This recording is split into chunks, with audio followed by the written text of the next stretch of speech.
اللہ ہے اتنا تو ماننا پڑے گا. اس کے لیے تو بہت ساری دلیلیں بچے بھی پکڑ کر کے بتا دیں گے. ایک خاتون, ہم نے بچپن میں پڑھا تھا, ایک بوڑھی عورت چرخہ سل رہی تھی, اس سے جا کر کسی نے پوچھا کہ اللہ ہے کہ نہیں ہے, تو اس نے کہا ہے. کیا دلیل ہے؟ کہا یہ میرا چرخہ جو سل رہا ہوں اسی یہی دلیل ہے اللہ کی. کہا کہ کیسے؟ کہا یہ چرخہ, اس سے کپڑے سلتی ہوں, جب تک میں چلاتی نہیں یہ سلتا نہیں. مشین سلتی نہیں ہے کپڑے, اسی سے میں نے یہ یقین کر لیا کہ میرا چرخہ میرے چلائے بغیر نہیں چلتا, تو نظام کائنات پورا بغیر چلائے کیسے چلے گا؟ کوئی تو ہے. یہ ہو گئی بات وجود کی, کوئی تو ہے. اب آتی ہے توحید کی بات. کوئی تو ہے, اب ہمیں یہ بتانا ہے ایک ہی ہے. کوئی تو ہے لیکن وہ جو ہے وہ ایک ہی ہے. یہاں پر بھی ہمیں اسلام نے جو فلسفہ دیا ہے, قانون دیا, وہ بہت ہی پیارا ہے. اس کی وجہ کیا ہے میرے عزیزو؟ چلو اب ہم توحید کی طرف آتے ہیں. توحید کہتے ہیں ایک ماننا. ایک ماننا حقیقت میں دیکھا جائے تو دنیا کے اکثر مذاہب میں توحید کا شروع میں درس رہا. عیسائیت جو آئی ان میں بھی تھا, بعد میں یہ تثلیث کے قائل ہو گئے. یہودیوں میں بھی اللہ کو ہی مانتے, خدا کو ہی ماننا ہے. ہندوؤں میں بھی ایک کا ہونے کا تصور کتابوں میں ان کے موجود ہے. یہ اور بات ہے کہ انہوں نے ملا دیا, مسالے لگا دیے, الگ الگ ہو گئے. خالص جو اپنے دین پر باقی ہے الحمدللہ وہ اسلام ہے. آج بھی اللہ رب العزت ہے اور وہ ایک ہے. ایک ہے. اس پر کیا دلیل ہے؟ اس پر بھی دلیلیں دینی ہوں گی مسلمانوں.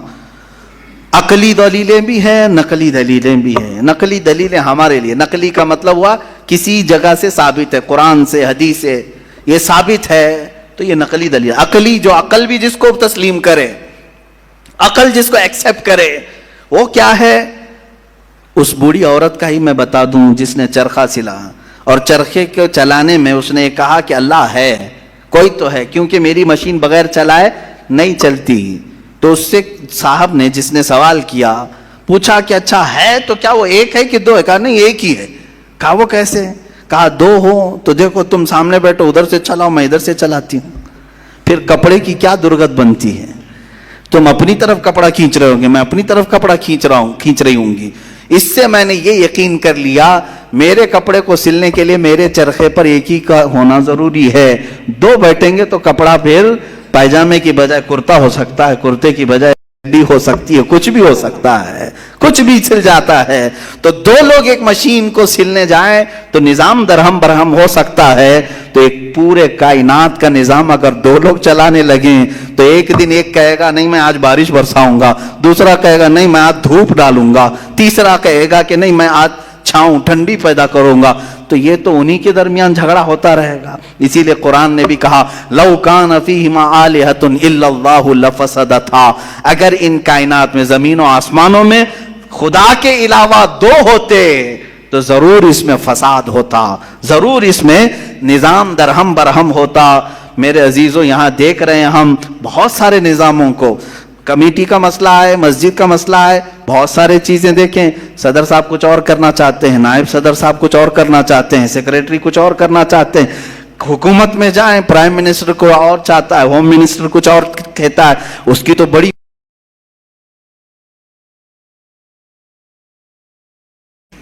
پتہ ہی نہیں ہے. لیکن نظام ایک ملک کا چلا رہے ہیں, ایک ملک کا چلا رہے ہیں. فساد اسی لیے ہو رہا ہے, فساد اسی لیے ہوتا ہے اور ان کو پتہ بھی نہیں رہتا. وہ بھاشن میں کچھ اور بول کے آئے, یہ پارلیمنٹ میں کچھ اور بول کے آیا. یہ سب ہماری مثالیں جو میں آپ کو پیش کر رہا ہوں دیکھ کر کے سمجھنے کے لیے. ایک سے زیادہ جب ہوتے ہیں تو عقلوں کا ملنا ضروری نہیں, ہر ایک کی عقل الگ الگ چل سکتی ہے. اب آئیے کوئی کہہ سکتا ہے نہیں بھائی اتحاد سے بھی تو کام ہو سکتا ہے, یونٹی سے بھی تو کام ہوتا ہے, کچھ جگہ ہوتا ہے نا. کوئی اگر کہے کہ خدا ایک نہیں دو ہیں اور دونوں مل کے کام کرتے ہیں, دونوں مل کے کام کرتے ہیں, تو اب میں آپ کو کہتا ہوں ایک نمبر والا خدا وہ کہتا ہے آج بارش برساؤں گا. 2 نمبر والا اگر اتحاد کرتا ہے اور کہتا ہے کہ نہیں ہاں تو جو کرے گا وہی میں کرتا ہوں, تو یہاں پر قانون یہ تفسیر میں فرمائے گا دوسرا والا تو عاجز ہو گیا, وہ مختار نہیں ہے پھر فیصلہ لینے میں. اور عاجز جو ہوتا ہے وہ خدا نہیں ہوتا, خدا وہی ہوتا ہے جو مالک و مختار ہے. جو خود فیصلے لے گا اور اس میں کسی کو شریک نہیں کرے گا. تو اگر دوسرا والا مان گیا اس کی تو وہ خود عاجز ہو گیا, اس کی اپنی نہیں چلی. دوسرے دن دوسرا چلایا اور پہلے والا راضی ہو گیا تو پہلا عاجز ہو گیا. تو خدا عاجز نہیں ہو سکتا. یہ ہمارا عقیدہ ہے. خدا وہی ہے جو قادر مطلق ہے. قادر مطلق ہر چیز پر وہ خود فیصلے لیتا ہے, خود ہی اختیار رکھتا ہے. الحمدللہ اسلام کو اتنا پاک و صاف رکھا گیا ہے. خدا کا جو عقیدہ ہے ہمارے ہاں, عقیدہ توحید ہے, وہ انسان کے ذہن کو بھی پاک و صاف کرتا ہے. انسان کا ذہن بھی پاک و صاف رہتا ہے. اگر عقیدہ توحید تمہارا ہٹ گیا, میرے عزیزو توجہ چاہتا ہوں, توحید عقیدہ سمجھ گئے, اللہ کو ایک ماننے کا عقیدہ اگر ہٹ گیا تو پھر انسان اتنا ذلیل ہوتا ہے کہ پھر وہ ہر چیز کو خدا ماننے لگ جاتا ہے, چاہے وہ چوہا ہو کہ بلی ہو کہ سانپ ہو کہ مچھر ہو, کسی کے بھی سامنے جھکنے لگ جاتا ہے. توحید کا عقیدہ اگر ذہن سے ہٹ گیا, اللہ کو ایک اور بڑا ماننے کا عقیدہ ہٹ گیا, تو ہم نے ان لوگوں کو بھی دیکھا ہے جو عورتوں کی شرمگاہوں کو بھی عبادت کرتے ہیں, بہت ساری غلاظتوں کو بھی پوجتے ہیں. میرے عزیزو, یہ کب آتی یہ چیز؟ جب عقیدہ توحید انسان سے ہٹ جاتا ہے تو وہ بہت ہی نیچے گر جاتا ہے. اللہ تعالیٰ نے ذہنوں کو پاک رکھنے کے لیے یہ ہمیں کتنا بہترین عقیدہ دیا ہے, اور وہ ایک ہے, اور الحمدللہ مسلمان اسے آج بھی ایک ہی مانتے ہیں. کئی چیزیں ہیں, میں یہ علم الہیات پر آج بات کرنا چاہتا تھا. پہلے وجود باری تعالیٰ, اور دوسرے اللہ کے ایک ہونے پر. ایک ہونے پر سب سے بڑی دلیل یہ ہے, ایک سے زیادہ ہوں گے تو نظام درہم برہم ہو سکتا ہے, اور اب تک نظام درہم برہم نہیں ہوا. اس کا مطلب ہے کہ ایک ہی چلا رہا ہے, ایک ہی چلا رہا ہے. سورج کو جس طرح سے اس نے سالوں سے چلایا ہے, چاند کو جس طرح چلایا ہے, موسموں کا آنا جانا. قرآن خود یہ کہتا ہے, میں نے آیت خطبے کے بعد یہی تلاوت کی, ان فی خلق السماوات والارض واختلاف اللیل والنہار, بے شک زمینوں کی پیدائش میں, آسمانوں کی پیدائش میں, اور رات و دن کے آنے جانے میں تمہارے لیے بہت بڑی نشانیاں ہیں. کہ ایک ہی ہے, ایک ہی ہے جو اس کو اپنی مرضی سے بنایا ہے, اپنی مرضی سے بنایا ہے. عزیزان گرامی وقار, ہندوؤں میں بھی ایک ہونے کا عقیدہ تھا کہ ایک خدا ہے. بہت ساری کتابیں ہیں جس کو میں نے پڑھا ہے جس میں کہا گیا ہے سنسکرت میں کہ وہ ایک ہی ہے, ایک ہی ہے. لیکن ہوا یہ کہ بعد میں ان تعلیمات میں مکسنگ کیسے آئی. جیسے ہمارے ہاں فرشتوں کا تصور ہے, جبرائیل ہیں, میکائیل ہیں, اسرافیل ہیں, اسرائیل علیہم السلام, جو ملائکہ ہیں وہ اللہ تبارک و تعالیٰ نے انہیں مختلف کاموں پر لگایا ہے. میکائیل علیہ السلام بارش برساتے ہیں, روزی پہنچانے کے کام میں ہیں. اسرائیل علیہ السلام روح نکالتے ہیں. تو ان ملائکہ کو جس طرح سے ہمارے ہاں تصور دیا گیا, اللہ کے فرشتے, تو ان لوگوں نے ان دوسرے کاموں کو دیکھ کر ہر ایک چیز کا الگ الگ خدا بنا لیا. ہواؤں کا خدا الگ, بارش کا خدا الگ, آگ کا خدا الگ, پانی کا خدا الگ. یہاں پر دھوکہ کھا گئے, وہ خدا نہیں ہے, وہ خدا کے فرشتے. اللہ تبارک و تعالیٰ نے جن کو ان کائنات کے کاموں پر لگایا. ہمارا عقیدہ میں بتا رہا ہوں. عزیزان گرامی, یہاں پر میں یہ باتیں اس لیے عرض کر رہا ہوں کہ سب سے پہلے وجود باری تعالیٰ اللہ ہے, دوسری چیز وہ ایک ہے. اب تیسری چیز آتی ہے جس کے متعلق آج کے بہت سارے دہریے سائنس کے اسٹوڈنٹ وہ کہتے ہیں اگر ہے مان لیا, ایک ہے مان لیا, دکھتا کیوں نہیں ہے؟ یہ بھی سوال ہے. ہمارا عقیدہ ہے نراکار ہے, اور وہ آکار مانتے ہیں. بعض لوگ ان کے ہاں بھی ہے جو خدا کو نراکار مانتے ہیں کہ وہ نہیں دکھ سکتا. میرے عزیزو, یہ جن لوگوں نے ہم سے سوال کیا کہ پھر وہ دکھتا کیوں نہیں, وہ دکھتا کیوں نہیں, اس کے لیے میں جواب یہ بتاؤں گا کہ اگر انسان جس طرح سے آج پیدا کیا گیا, جتنی اس کے اندر کمزوریاں ہیں, انسان کی آنکھوں میں پورا کا پورا سورج نہیں سما پا رہا ہے. کڑی دھوپ میں سورج کو کیوں نہیں دیکھتے؟ وہ تو دکھ رہا ہے نا, تو دیکھو 1 گھنٹہ دیدار کرو, درشن کرو سورج کی. کیوں نہیں کرتے؟ نہیں کرتے. آپ کے اندر تاب و طاقت نہیں ہے. سورج کروڑوں میل دور ہے, اس کو آپ پورے طور پر اپنی آنکھوں میں نہیں لے پا رہے ہیں. تو یہاں سے تم سب کو پتا چلا کہ میری آنکھیں کمزور ہیں, دنیا کی بڑی چیزوں کو میں سما نہیں سکتا. تو یہ تو سورج کے بارے میں کہہ رہا ہوں, جو رب ذوالجلال کی ہزاروں نہیں کروڑوں تخلیقات میں سے ایک ذرہ ہے. اس ایک ذرے کو ہماری آنکھیں نہیں سما پاتی, تو پورے کائنات کے خدا کو, رب ذوالجلال کی تجلیات کو کیسے سما پائیں گے؟ آنکھوں میں کیسے اسے سما سکتے؟ اسی لیے اللہ نے قرآن میں فرمایا لا یدرکہ الابصار, اس کو کوئی آنکھ گھیر نہیں سکتی. وہ کیوں؟ سوال بھی تو ہے کہ اگر گھیر لے آنکھیں, ہو کیا جاتا اگر اللہ کو دیکھ لیتے؟ تو اس کے متعلق فلسفی طور پر بھی اور اسلامی طور پر بھی میں بتاؤں. میرے عزیزو, عقیدہ ہمارا یہ ہے کہ اللہ, اس کا کوئی سائز نہیں, اس کا کوئی سائز نہیں. اتنا چوڑا, اتنا اونچا, اتنا لمبا, اتنا چھوٹا, یہ چیز ہے نہیں, ہم اس کو مان نہیں سکتے.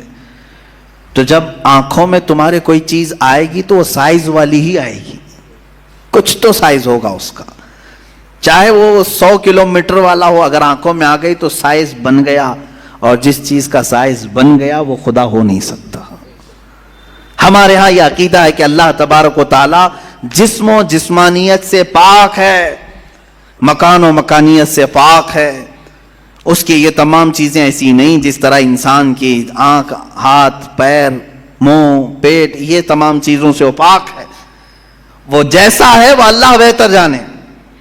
لیکن انسان کی دنیا میں آنکھیں اس چیز کو سما نہیں سکتی, اور جو چیز اس کی آنکھوں میں سما گئی وہ خدا ہو نہیں سکتی. اس کے لیے ایک فارمولا میری طرف سے لے کر کے جاؤ, جس چیز کو بھی دیکھا کسی نے دنیا میں سوائے رسول اللہ کے, میرے آقا صلی اللہ علیہ وسلم, ایکسیپشن میں بتا رہا ہوں, حضور کو چھوڑ کر کے پوری کائنات کی بات کر رہا ہوں, جس نے کسی چیز کو دیکھا وہ خدا ہو نہیں سکتا. ام المومنین عائشہ صدیقہ نے بھی فرمایا ہے کہ جس نے بھی یہ کہا کہ خدا کو یہ دیکھا ہے ظاہری آنکھوں سے, کھلی آنکھوں سے, وہ سب سے بڑا جھوٹ بولا ہے, دنیا کا سب سے بڑا جھوٹ بولا اس نے. اب یہ بات میں اسی لیے عرض کر رہا ہوں کہ ہو سکتا ہے تمہارے تک بھی آ جائے وہ بھیجے میں خدا دکھانے والے پیر صاحب. ہاں, کچھ لوگ خدا کو دکھا کر کے مرید کرانا چاہتے ہیں اور تانا مارتے ہیں, ارے میاں ہم تو دکھا کے مرید کرتے ہیں. دکھا کے کس کو؟ بکرے کے بھیجے میں دکھا کر کے. میاں ان کو یہیں خدا مل رہا تھا, معاذ اللہ رب العالمین, کلیجے میں نہیں, پھیپڑے گردے میں نہیں. جس چیز کے کھانے کا شوق پیر صاحب کو ہوا وہاں خدا دکھانا شروع کیا. نعوذ باللہ من ذالک, استغفر اللہ. یہ نہایت ہی جہالت ہے اور زندیق لوگ ہیں. میں آپ سب سے یہ کہنا چاہوں گا, جو اس طرح کی بات کرے اس سے یہ کہو کہ پیر صاحب بڑے ہیں کہ موسیٰ علیہ السلام بڑے ہیں. کون ہے؟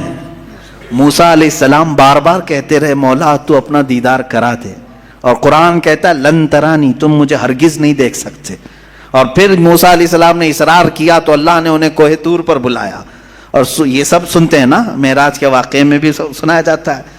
موسیٰ علیہ السلام کو سوئی کے ناکے کے برابر ایک تجلی دکھائی گئی, پہاڑ پورا جل گیا, آپ بے ہوش ہو کر گر پڑے. پیر صاحب ابھی بھی بے ہوش نہیں ہو رہے. موسیٰ علیہ السلام جلیل القدر پیغمبر ہیں, نبی ہیں, وہ تجلی ہلکی سوئی کے ناکے کے برابر کی نہیں دیکھ سکے. تو ان سے سوال کرو, آپ بڑے کہ موسیٰ علیہ السلام بڑے؟ آپ کے اندر اتنی پاور کہاں سے آ گئے؟ آپ پورے بھیجے میں دکھانے کی بات کرتے ہیں, نہایت ہی گمراہی کی بات ہے. میرے عزیزوں, میں یہ ان لوگوں کے بارے میں کہہ رہا ہوں جو اپنے آپ کو مسلمان کہہ کر کے ایسی باتیں کر رہے ہیں. باقی دوسرے ہوں تو ان کو چھوڑ دو, ان کا معاملہ الگ ہے. یہ تمام باتیں ہو گئی. میں نے 3 چیزیں آپ کے سامنے عرض کی. وجود باری تعالی, اللہ ہے, اور اگر ہے تو ایک ہے, اور ایک ہے تو وہ نظر نہیں آتا, دکھتا نہیں. یہ 3 عقیدے اسلام کے بنیادی عقیدے ہیں. بنیادی عقیدے ہیں, ان میں ذرا برابر بھی ٹس سے مس ہوئے تو تمہارا ایمان چلا جائے گا. یہاں سے گمراہیوں کے دروازے کھلتے ہیں. جنہوں نے خدا کے وجود کا انکار کیا وہ ملحد ہو گئے, جنہوں نے اسے ایک سے زیادہ مانا وہ مشرک ہو گئے, جنہوں نے اس کو دیکھنے والا سمجھا وہ گمراہ ہو گئے. صحیح عقیدہ یہی ہے جو سورہ اخلاص میں اللہ نے فرمایا قل هو اللہ احد. محبوب آپ فرماتے وہ اللہ ہے، ایک ہے. اللہ الصمد، وہ بے نیاز ہے، اللہ بے نیاز ہے. لم یلد ولم یولد، اس سے کوئی پیدا نہیں ہوا اور نہ وہ کسی سے پیدا ہوا. ویڈیو اچھا لگا تو لائک کر لیں اور کمنٹ میں ضرور بتائیں آپ کو ویڈیو کیسا لگا. آپ کی کوئی رائے ہو تو ہم سے ضرور شیئر کریں. اگر چینل پر نئے ہیں تو سبسکرائب کر لیں. اپنا قیمتی وقت دینے کے لیے شکریہ. خدا حافظ.